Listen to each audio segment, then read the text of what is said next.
მოგესალმებით, ჩვენ განვაგრძობთ საუბარს ეზეკიელის წიგნზე და დღევანდელი განხილვის თემა იქნება ერთი ძალიან მნიშვნელოვანი საკითხი, კერძოდ საკითხი მასთან დაკავშირებით, იცოდნენ თუ არა ძველი აღთქმის წინასწარმეტყველებმა, მათ შორის წინასწარმეტყველმა ეზეკიელმა, რადგან ჩვენი განხილვის თემა გახლავთ სწორედ ეზეკიელის წიგნი, რომ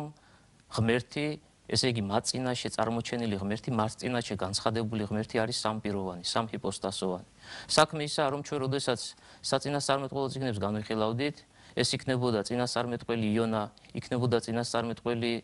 ამოსი, ოსე, ესაია, იერემია და ამ შემთხვევაში წინასწარმეტყველი ეზეკიელი საუბრობდით იმის შესახებ, რომ გამოცხადებისას, ესე იგი ღვთის გამოცხადებისას საეკლესიო განმარტებების თანახმად ურთიერთობაში კონკრეტულ მოღვაწესთან შემოდიოდა ყოვლადწმიდა სამების მეორე პირი, მეორე ჰიპოსტაზი, მაგრამ იმავე საეკლესიო განმარტებების თანახმად, ვინაიდან მსგავსად საღვთო ბუნებისა, ასევე განუჭრეტელია და უხილავია კონკრეტული ჰიპოსტაზი, რადგან ყოვლადი სისავსი წარმოაჩენს საკუთარ თავში ღმრთებას, სწორედ ამიტომაც, ვინაიდან ქმნილებას არ ძალუძს და რომ ბუნება თუ ჰიპოსტაზი განეჭვრიტა,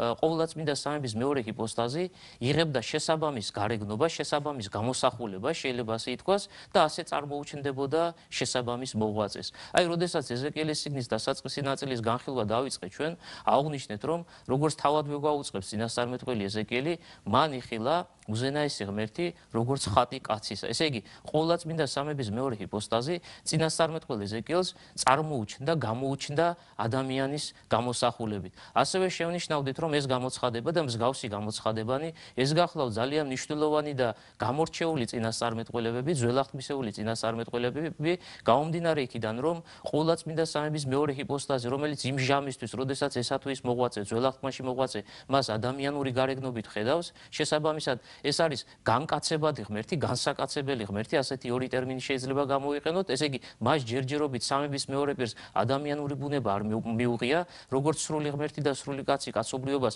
არ მოვლენია. აი, წინასწარმეტყველების არსი სწორედ იმაში მდგომარეობდა, რომ ვინაიდან ყოვლადწმიდა სამების მეორე პირი წარმოუჩნდებოდა ადამიანური გარეგნობით, დადგებოდა შესაბამისი ჟამი, როდესაც ეს ჰიპოსტაზი, ესე იგი, სამების მეორე პირი, ძეღმერთი, მიიღებდა ამ ბუნებას, შეიერთებდა იმ ბუნებას, როგორი სახითაც განჭვრეტდნენ მას ძველი აღთქმის წინასწარმეტყველები და ამ სახით, ესე იგი, ვითარცა სრული ღმერთი და ვითარცა სრული კაცი, ისე მოევლინებოდა სამყაროს, ისე მოევლინებოდა ქვეყნიერებას. მაგრამ ჩვენ დავსვით კითხვა, იცოდნენ თუ არა ძველი აღთქმის წინასწარმეტყველებმა, რომ ღმერთი არის სამპიროვანი. შესაძლოა ვინმე მიფიქროს, ვინმე მიიჩნიოს, რომ ვინაიდან ყოვლადწმიდა სამების იდუმალების გაცხადება მაცხოვრის განკაცებას უკავშირდება და განცხადება წოდებული არის ნათლისღების დღესასწაული, როდესაც უფალი მდინარე იორდანეში ნათელს იღებდა, ამავდროულად სულიწმინდა მტრედის სახით გარდამოვიდა მასზე და ამასთან მამის ხმა ეწამებოდა, აწამებდა, ესე იგი, ძის ქვეყნიერებაზე მოვლინებას და სწორედ განცხადება ეწოდება აღნიშნულ დღესასწაულს, ესე იგი ნათლისღების დღესასწაულს, გამომდინარე იქიდან, რომ სამივე პირი ამ ფორმით, ამ სახით წარმოჩნდა, ესე იგი, თავად ძე ქვეყნიერებაზე მოვლენილი, განკაცებული სახით, სულიწმინდა მტრედის სახით და მამი, ესე იგი, მამა მამის ჰიპოსტაზე ხმის სახით, ამ დღესასწაულს ეკლესიამ განცხადების, ესე იგი, ყოვლადწმიდა სამების წარმოჩენის დღესასწაული უწოდა. თუმცა, აი, გამომდინარე აქედან, ვინაიდან ყოვლადწმიდა სამების საყოველთაო განცხადება ახალი აღთქმის წიგნებშია აღწერილი, სწორედ კითხვის არსი იმაში მდგომარეობს, იცოდნენ თუ არა ძველი აღთქმის მართლებმა, როდესაც ჯერ კიდევ არ აღსრულებულა ძის განკაცება და ძის განკაცების საშუალებით ყოვლადწმიდა სამების იდუმალების გამოთქმა, რომ მათდამი ურთიერთობაში შემოსული უზენაესი ღმერთი, ამავდროულად ერთარსი, ერთბუნებოვანი ღმერთი, ამავდროულად არის სამპიროვანი. ბუნებრივია იმისთვის, რათა ჩვენ აღნიშნულ კითხვას პასუხი გავცეთ, უპირველეს ყოვლისა ეკლესიის მამათა შესაბამისი განმარტებები უნდა მოვიშველიოთ და ამ შემთხვევაში პირველი ვინც უნდა დავასახელოთ, ეს გახლავთ ეკლესიის უდიდესი მოძღვარი, რომელსაც ეწოდება წმინდა ანასტასი. წმინდა ანასტასის სინელი, ასეა იგი ცნობილი საეკლესიო ისტორიაში. ხსენებულმა მოძღვარმა დაწერა ძალიან მნიშვნელოვანი ნაშრომი, რომელსაც სახელად ეწოდება წინამძღვარი, ბერძნულად ოდიგოსი. ამ ნაშრომში ის მრავალ დოგმატურ საკითხს ეხმიანება, მრავალ დოგმატურ საკითხს აერთიანებს და როგორც ერთგან შენიშნავს, წმინდა ანასტასის სინელის სწავლების თანახმად, ძველი აღთქმის წინასწარმეტყველებმა და ბუნებრივია მათ შორის იგულისხმება ეზეკიელი, ვიზე ჩვენ გვიწევს ზოგადად განხილვა, გადაცემათა ამ ნაწილში. ესე იგი, წმინდა ანასტასის სინელის თანახმად, ძველი აღთქმის წინასწარმეტყველებმა არა მარტო ღვთის სამპიროვნულობა იცოდნენ, არამედ მათ შემეცნეს შემეცნებული ჰქონდათ სწავლება, მოძღვრება იმის შესახებ, თუ საკუთრივ რომელ ჰიპოსტაზზე აღესრულებოდა განკაცების საიდუმლო, რომ დადგებოდა შესაბამისი ჟამი და ღმერთი, რომელიც მათთან ურთიერთობაში შემოდიოდა, სამპიროვანი ღმერთი, განკაცების საიდუმლოს აღასრულებდა ყოვლადწმინდა სამების მეორე პირზე. შესაბამისად, წმინდა ანასტასის სინელის აი ამ დამოწმებული სწავლების თანახმად, ძველ აღთქმაში მოღვაწე მართალმა ადამიანებმა დავაკონკრეტოთ ის ტერმინები, რომელსაც ხსენებული მოძღვარი საკუთარ შრომაში მოიხსენიებს, მამათ მთავრებმა და წინასწარმეტყველებმა ამ ორ ტერმინს წარმოგვიდგენს, არა მხოლოდ ისიცოდნენ, რომ ღმერთი სამი ჰიპოსტაზით არის წარმოდგენილი, ესე იგი ერთარსი, ერთბუნებოვანი ღმერთი სამ ჰიპოსტაზოვანია, არამედ ისიც კი ჰქონდათ შემეცნებული, რომ სამ ჰიპოსტაზოვან ღმერთში განკაცების საიდუმლო აღესრულებოდა ყოვლადწმინდა სამების მეორე პირზე ძეღმერთს, ესე იგი ძეღმერთი იტვირდავდა, შეიერთებდა კაცობრიულ ბუნებას. შესაბამისად, წმინდა ანასტასის სინელი ჩვენ მიერ ხსენებულ ნაშრომში ამომწურავად უპასუხებს შეკითხვას, იცოდნენ თუ არა ძველი აღთქმის მართლებმა, რომ ღმერთი სამპიროვანია. მაგრამ შესაძლოა ვინმეს გაუჩნდეს ასეთი სახის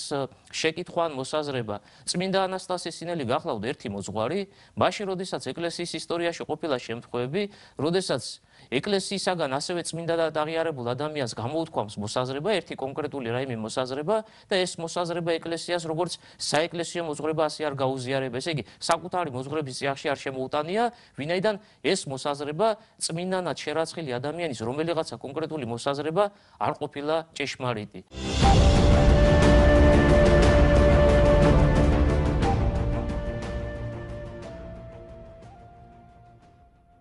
აი, სწორედ ამ ლოგიკიდან გამომდინარე, შესაძლოა ვინმე მიფიქროს, რომ ანასტასის სინელის დამოწმებული სწავლება, რომ ძველი აღთქმის მართლებმა იციან, ესე იგი მამამთავრებმა და წინასწარმეტყველებმა იციან ღვთის სამპიროვნულობა, ვინმე მის კერძო აზრად ჩათვალოს, აზრად, რომელიც ეკლესიას არ გაუზიარებია. აი ეს ნამდვილად ასეა თუ ანასტასის სინელის სწავლება, რომელიც ჩვენ გავაჟღერეთ, სინამდვილეში საყოველთაო საეკლესიო მოძღვრება, ამის დასტურად ჩვენ გამოგვადგება ამ შემთხვევაში ქართული თარგმანი ხსენებული შრომისა, წინამძღვრისა, რომელიც შესრულებული არის ეკლესიის უდიდესი მოძღვრის წმინდა არსენ იყალთოელის მიერ. კერძოდ წმინდა არსენ იყალთოელმა შემოკრიბა ბერძნული შესაბამისი შრომები, დოგმატური შინაარსის შემცველი შრომები, რომლებიც თარგმნა ქართულ ენაზე და აი ამ კორპუსს, ესე იგი მისგან თარგმნილი ძეგლების კორპუსს მან სახელად უწოდა დოგმატიკონი. თავად ეს ტერმინია ძალიან საინტერესო, ესე იგი გვამცნობს, გვაუწყებს იმას, თუ როგორი სახის შრომებია გაერთიანებული ამ ტერმინის ქვეშ მოაზრებულ შრომათა კრებულში. ესე იგი, დოგმატიკონი, ანუ ისეთი შრომების კრებული, რომელიც თავის თავში დოგმატური შინაარსის მოძღვრებას მოიცავს. როგორც აღმოჩნდა, ერთ-ერთი შრომა გახლავთ სწორედ წინამძღვარი. ამ შემთხვევაში წმინდა არსენ იყალთოელი ვახსენეთ გამომდინარე იქიდან, რომ მისი მთარგმნელობითი ტრადიცია საყოველთაოდ არის ცნობილი. ამ შემთხვევაში თარგმნელობით ტრადიციაში გულისხმობთ იმას, რომ როდესაც წმინდა არსენ იყალთოელი თარგმნის ამა თუ იმ ბერძნულენოვან ძეგლს, ბუნებრივია თარგმნის ქართულ ენაზე, თუ კი ამ ძეგლში, რომელიღაცა კონკრეტულ ძეგლში რაიმე სახის შეუსაბამობა არსებობს, ის ყოველთვის აშიაზე შესაბამის მითითებას იძლევა, ესე იგი მარგინალურ შენიშვნას წარმოგვიდგენ, შეიძლება ასე ითქვას, სადაც გვაუწყებს კონკრეტულ ჭეშმარიტ შინაარსს იმისა, თუ როგორ უნდა აღიქვას მკითხველმა არსებული ვითარება. ამ შემთხვევაში მაგალითად შეგვიძლია დავიმოწმოთ ერთ-ერთი შრომა, ეს გახლავთ ასევე დოგმატიკონში შემავალი ნიკიტას ტიტატის ხუთი პოლემიკური სიტყვა სომხური მონოფიზიტობის წინააღმდეგ, ასეა წარმოდგენილი ეს შრომა ასეთი სათაურით. ამ შრომაში ნიკიტას ტიტატი, ეს გახლავთ წმინდა სვიმეონ ახალი ღვთისმეტყველის მოწაფე, ერთგან მსჯელობს საკითხზე, მსჯელობს ერთ-ერთ კონკრეტულ საკითხზე და იხსენებს ძველ აღთქმისეულ ისტორიას. კერძოდ ისტორიას თუ როგორ მოიხმო იოთორმა წინასწარმეტყველი მოსე იმისთვის, რათა მისთვის პატივი მიეგო და ამ შემთხვევაში საუბარია იმაზე, რომ იოთორმა პურობა გაუმართა მოსეს, ესე იგი დაუძახა საკუთარ სახში, ისტუმრა საკუთარ სახში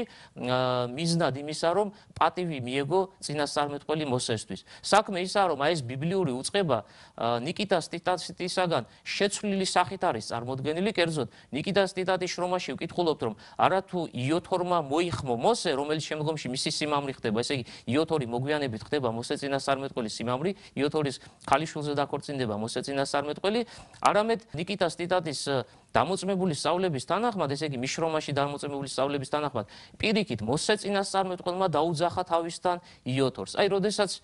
წმინდა არსენ იყალთოელი მიადგა შესაბამის ადგილს და მან თარგმნა, ბუნებრივია თარგმნიდა იგი ამ ბერძნულ ტექსტში წარმოდგენილ უწყებას, აშიაზე მიანიშნა შემდეგი სახის სკოლიო, აშიაზე მიაწერა შემდეგი სახის შენიშვნა, რომ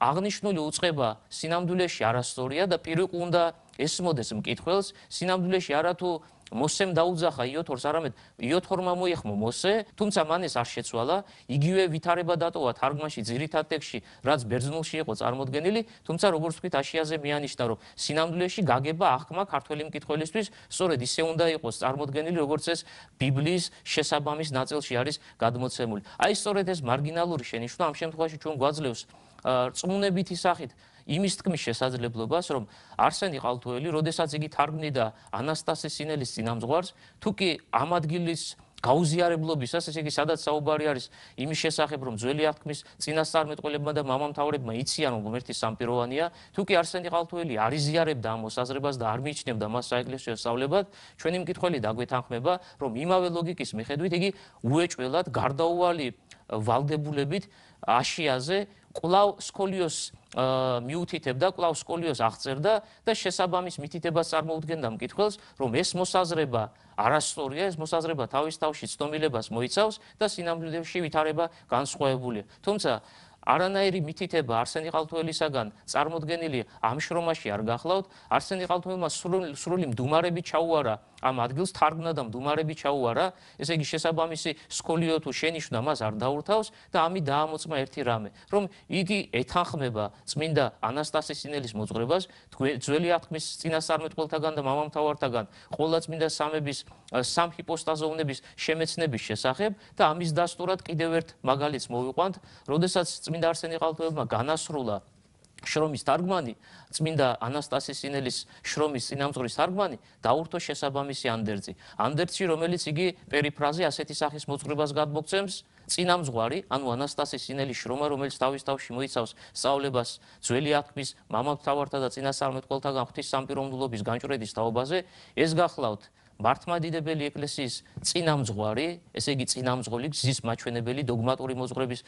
შემეცნებელი, ეს გახლავთ მართლმადიდებელი ეკლესიის მარჯვენა ხელი, ყური, თვალი, შესაბამისად ასეთი ეპიტეტები არსენი ყალთუელისაგან განკუთვნილი წინამძღვრისადმი ერთადერთ რამეს ხატყობს, ის სრულად ეთანხმება ყველა იმ სწავლებას, რაც გადმოცემული არის ხსენებულ შრომაში, ამდენად წმინდა ანასტასე სინელის სწავლება, ჩვენ მიერ ხსენებული სწავლება, არამხოლოდ წმინდა ანასტასე სინელის მოძღვრება, არამედ ამ შემთხვევაში ასევე უდიდესი ქართველი დოგმატიკოსის წმინდა არსენი ყალთუელის მიერ გაზიარებული და აღიარებული მოძღვრება, შესაბამისად ხსენებული ორი მოძღვარი, ეკლესიის ორი დიდი მოძღვარი, წმინდა ანასტასე სინელი და წმინდა არსენი ყალთუელი გვამცნობენ და გვაუწყებენ იმას, რომ საეკლესიო მოძღვრების თანახმად ძველი აღთქმის წინასწარმეტყველები იმეცნებდნენ იმას, რომ ღმერთი მათდამი გამოცხადებაში წარმოჩენილი ღმერთი გახლავთ სამპიროვანი, სამჰიპოსტაზოვანი და ბუნებრივია ეს მოძღვრება განივრცობა წინასწარმეტყველ ეზეკიელზეც, ღმერთი რომელიც მასთან შემოდის ურთიერთობაში, წინასწარმეტყველი ეზეკიელის მხრიდან აღქმულია, შემეცნებულია იმდაგვარად, როგორც ეს ახალი აღთქმის ეკლესიაშია წარმოჩენილი, რომ იგი უზენაესი ღმერთი გახლავთ მამაში, ძესა და სულიწმინდაში განცხადებული უზენაესი არსი. დღევანდელ ჩვენ გადაცემას აღნიშნული ცნობით დავასრულებთ მომავალ შეხვედრამდე.